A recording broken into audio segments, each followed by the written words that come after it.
Chapter 31.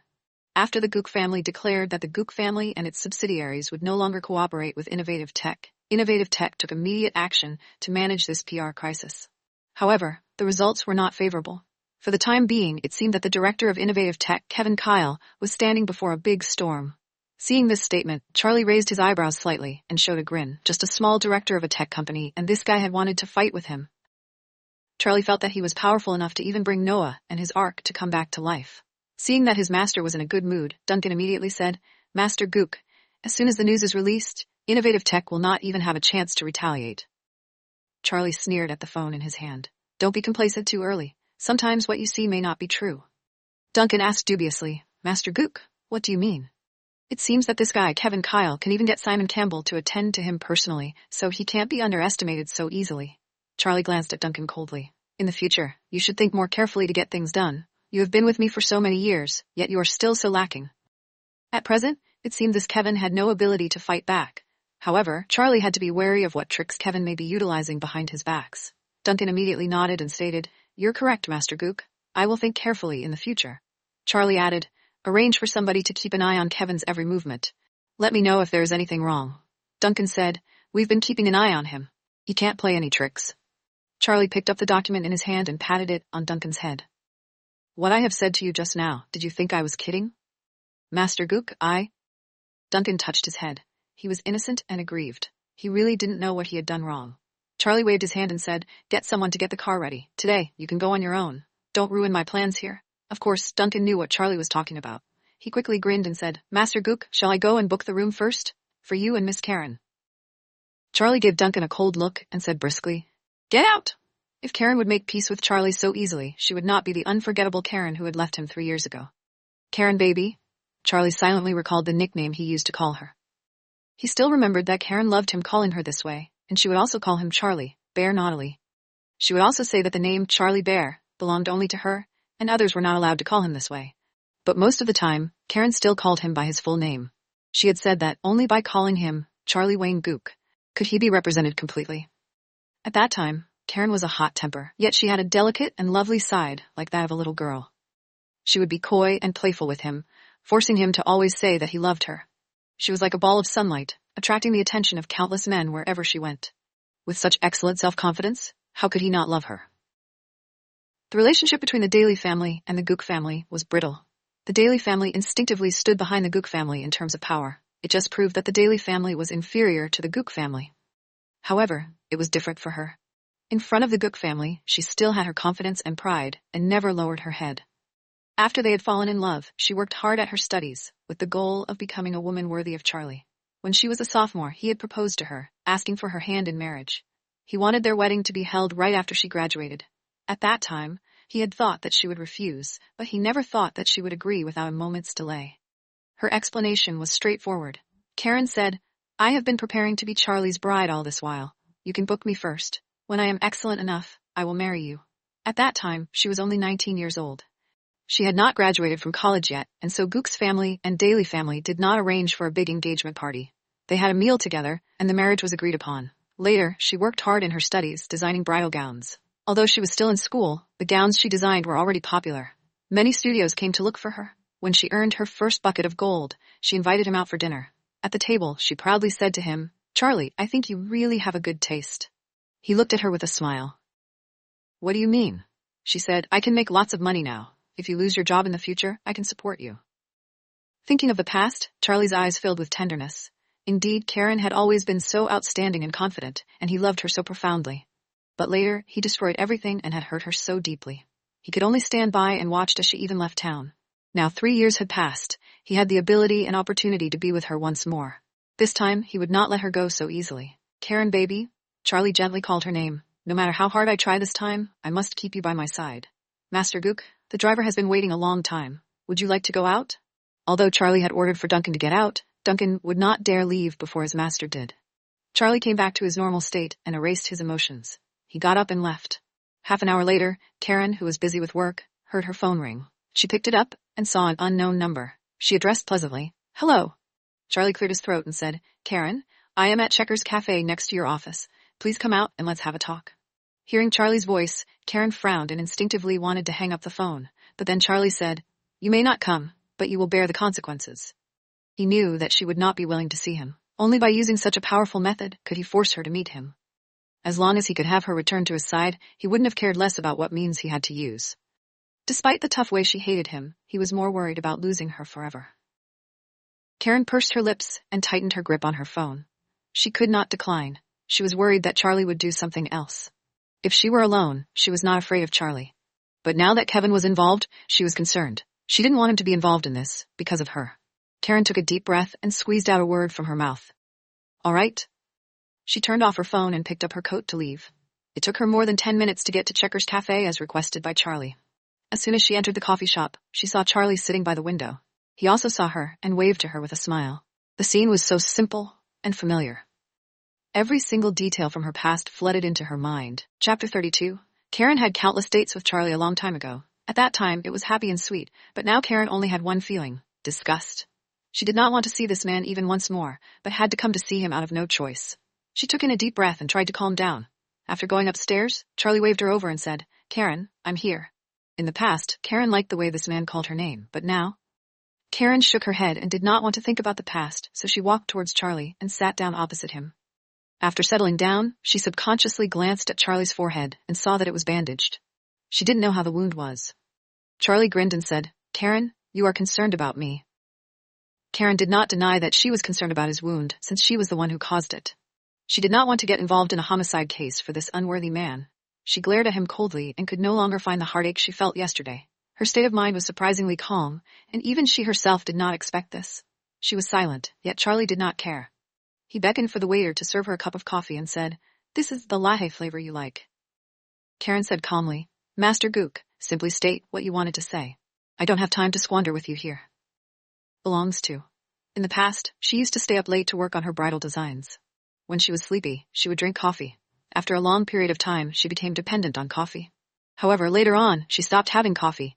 Unless she was too sleepy, she generally did not touch coffee anymore. In the past 3 years, numerous people and many things had changed, and she was no exception. But she didn't want to clarify this to him, because it was unnecessary. Charlie continued, "Well, let's have a cup of coffee first. Let's have a talk." Karen pursed her lips and said, "Mr. Gook, since you invited me here, let's make things clear. Please don't." "Of course." Charlie did not want to hear her refusal, so he interrupted her and said, "I really wanted to see you in California this time. I hope you can calm down and hear me out." "Speak then." Karen picked up the coffee cup and took a sip. She wanted to hear what he was going to say. Charlie reached out to hold her hand, but before he could touch it, Karen immediately withdrew her hand and glanced at him coldly. So Charlie withdrew his hand as well. Then he said seriously, "Well, just come back with me. Let's start over." Oh. Karen felt that she had heard the most ridiculous joke in the world. Charlie really had the guts to say such words. Did he think that she was as shameless as him, that she could pretend that nothing had happened? "Waiter, please give me a glass of hot milk." Suddenly a low and provocative voice came from behind. This made Karen slightly shocked. Perhaps Charlie and other people would not notice this voice, but Karen knew that it was Kevin. She didn't see him when she arrived at the cafe. When did he come? How long had he been sitting behind her? How much of their conversation had he heard? For a minute, Karen's mind was blank. She did not hear what Charlie was saying at all. She was thinking of what Kevin would think of her. She subconsciously clenched her fists and bit her lip. She was so nervous that her face turned pale. Charlie saw her expression change and thought that his words had touched her. He said, "Now you have to believe me. I have never changed my affections for you." Karen did not respond. Charlie continued affectionately, "As long as you are willing to go back with me, I promise that the title of Mrs. Gook will be yours. Mrs. Kyle, this glass of milk was requested by Mr. Kyle to be sent to you here." Amelia handed a glass of milk to Karen and smiled. "Mr. Kyle also has something to discuss with you. He had asked me to come over and let you know. Please wait for him for a while." "Thank you." Karen understood that Kevin was helping her out. "I'll go first. Call me if you need anything." Amelia greeted her and left with a smile. Karen pursed her lips and turned back. She saw Kevin in a silver gray suit. He was in a discussion with Nick. Catching her looking at him, Kevin also looked at her and gestured at her with a smile. Karen nodded at him, and her heart suddenly calmed down. The haze over her head disappeared in the blink of an eye. She gently loosened her fist, and her face gradually returned to normal. She looked back at Charlie and saw that his face had darkened. He said coldly, "You're married?" In the past, Karen had thought that Charlie looked good, but compared to Kevin, Charlie was much worse in appearance, temperament, and attitude. At this moment, Karen really wanted to thank Charlie, to thank him for not marrying her.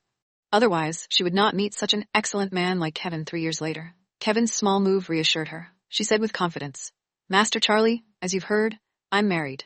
Please don't disturb my life any longer. Charlie gazed towards Kevin, but Kevin was busy with his discussion, not paying attention to Charlie's gaze. Charlie did not want to believe that Karen was married. In his heart, Karen must still love him.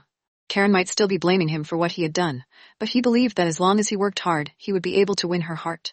Nonetheless, he never expected that she would say that she was married. In any case, do you think that I will believe what you said? Perhaps you have just randomly asked someone to act for you? Charlie did not want to believe that Karen was really married. Karen said, I don't need to explain it to you. Believe it or not, you just need to remember not to disturb my life anymore. Karen, how could you? Charlie gritted his teeth and said only a few words. His face had never been so distressed before. Karen said, Charlie, I have the freedom to choose who I want to marry. What right do you have to say these words to me? Don't forget what you've done to me back then. Was it possible that after he had done such a sickening thing, she still had to love him and marry someone only with his permission? She was never such a silly woman. She would not be stupid enough to wait for someone she didn't deserve for the rest of her life. Charlie's face darkened. He gritted his teeth and said darkly, I gave you a chance. You did not cherish it. No matter what happens in the future, it will all be your fault. Karen looked at him and said in a low voice, Charlie, if you are a man, come to me if you have something you want to do. If you dare hurt him, I will never let you go. Charlie raised his eyebrows and said arrogantly, I'd prefer to see what he can do if he dares touch my woman. Chapter 33, Karen. As soon as Charlie finished speaking, Kevin walked over to their table and called Karen's name softly. Hearing Kevin's voice, Karen's body trembled slightly. Instinctively, she wanted to block Kevin from Charlie's sight. Kevin pulled her to his side and raised his hand to push her hair behind her ear. He said softly, Sorry to keep you waiting. Hearing Kevin's low and attractive voice and his calm but a gentle expression, Karen suddenly felt less worried. She looked at him and smiled. Have you finished your work? Yes. Kevin nodded and took her hand. Let's go. I'll treat you to something scrumptious tonight. Karen nodded and said tenderly, All right. Kevin held her hand and walked away. From the beginning to the end, he did not look at Charlie, as if there was no such person at all. Charlie looked at their backs and came to his senses after a while. This man named Kevin gave people a strong sense of oppression. Simply standing beside him, Charlie felt as if he were smaller in size compared to him. As a son of the Gook family, how could he tolerate such oppression? Charlie picked up his coffee cup and threw it. Everyone's eyes were drawn to him. He glanced around, and those people turned around and pretended to have seen nothing. Charlie took out his mobile phone and dialed a number. Go to the city hall to check for me immediately. Check if Karen Daly has registered for marriage with a man named Kevin. After the phone call, Charlie looked out of the window and saw Kevin opening the car door and to let Karen get into the car. He subconsciously glanced at the car's logo, which was a very inconspicuous Land Rover off-road vehicle. His eyes were burning with anger. Kevin had wanted to snatch a woman from Charlie just by driving that kind of modest vehicle. He really must not know the immensity of heaven and earth. Karen, who was sitting in the passenger seat, turned around and saw Charlie's fierce eyes staring at them. She felt a little uneasy. Kevin held her hand and pinched it gently. Have you forgotten what I told you last night so quickly? Karen was confused. What? He surreptitiously raised the temperature in the car, then looked at her and said helplessly, You've really forgotten. Karen, what? Before she could finish her words, Kevin put his hand on her head and pulled her towards him. His hot lips immediately covered hers. He bit her red and tender lips gently, then released them and asked, Do you remember now? Karen was so shocked by his sudden action that her mind was in a mess. She had long forgotten what he said. She blinked her watery eyes and looked at him doubtfully. Why did she feel that this man had completely changed into another person today? He was usually silent, but today he was teasing her like this. Kevin raised his hand to touch her face and gently slid his fingertips over her. Karen, you should have 100% trust in your husband. 100% trust? Karen was not reluctant to believe him, but all she knew was that his name was Kevin, and also that he was the director of Innovative Tech. She knew nothing else about him, so how could she have 100% trust in him? She opened her mouth and wanted to explain, but her lips were pressed by Kevin's fingers. Where do you want to go? Karen blushed and thought for a moment. I want to buy delicious food for Momo. Kevin narrowed his eyes slightly under his golden glasses. That little pet at home was so annoying. He had to take it out and throw it away someday. However, Kevin did not show this. He quickly drove over to a pet food store with Karen. Karen chose the pet food very seriously, and Kevin looked at her quietly. She did everything with incredible consideration, and her focus never wavered. She was very responsible for her work, and she was considerate and kind as his wife. She even took great care to pick out the best dog food for Momo. She also paid attention to the taste, shelf life, and so on. As long as there was someone who treated her genuinely, she would repay this person with double sincerity. How could anyone hurt such a gracious girl so deeply? At the same time, Charlie, who had just returned to the hospital, also received a message from his subordinates. After reading the details on his mobile phone, he was so angry that he threw the phone in his hand at Duncan, who just had pushed open the door to enter. Duncan didn't know how he had irritated his master, so he stood in front of the door and didn't dare retreat. "Get out," Charlie roared and punched the hard wall. He gritted his teeth and said with hatred, "Karen, how dare you?" In the past, she had used to say that she would only be Charlie's wife in this life. But now, only 3 years had passed, and she dared to marry someone else. The key problem was that she had married someone else while he was still infatuated with her. Where did she get the courage? "Master Gook, your hand is injured." Seeing Charlie extremely mad, Duncan wanted to turn around and get out. But if he really left, he would be in more misery later, so he could only stand on the spot. Charlie had no time to pay attention to his bleeding hand and shouted, "Call Ken Black and let him make a mess of this. Let him use the most powerful methods. I will let that Kevin never rise again." "Noted, I'll call Ken Black right now." Duncan nodded repeatedly, yet he was still too afraid of Charlie's anger. His hand was shaking and the phone tumbled to the ground once more. It was not easy getting hold of Ken. And after finishing the call, before Duncan could hang up, he was terrified once again by Charlie's fiery eyes. Master Gook. "A bunch of good-for-nothings. I've raised you for so many years, but I can't count on you at the crucial moment."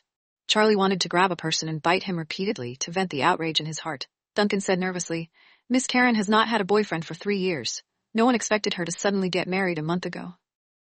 "A month ago?" Charlie caught these keywords. "Wasn't it when we planned the Starglow project? That was a month ago?" Duncan nodded. "That was the time." Charlie calmed down in an instant. He touched his temple with his bleeding hand and thought, in other words, she might have noticed that I was coming to California, so she deliberately found a man to irritate me. But in actual fact, she and the man mean nothing to each other. Duncan lowered his head, not daring to say anything. Thinking of this, Charlie's face lit up again. "Let's ask someone to check on them again, and check whether they're pretending to be married."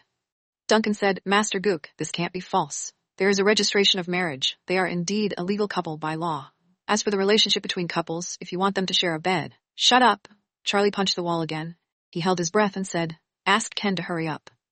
As long as innovative tech was pushed to its end, Kevin would be caught in a dilemma. At that time, he would not be able to compete with Charlie for women.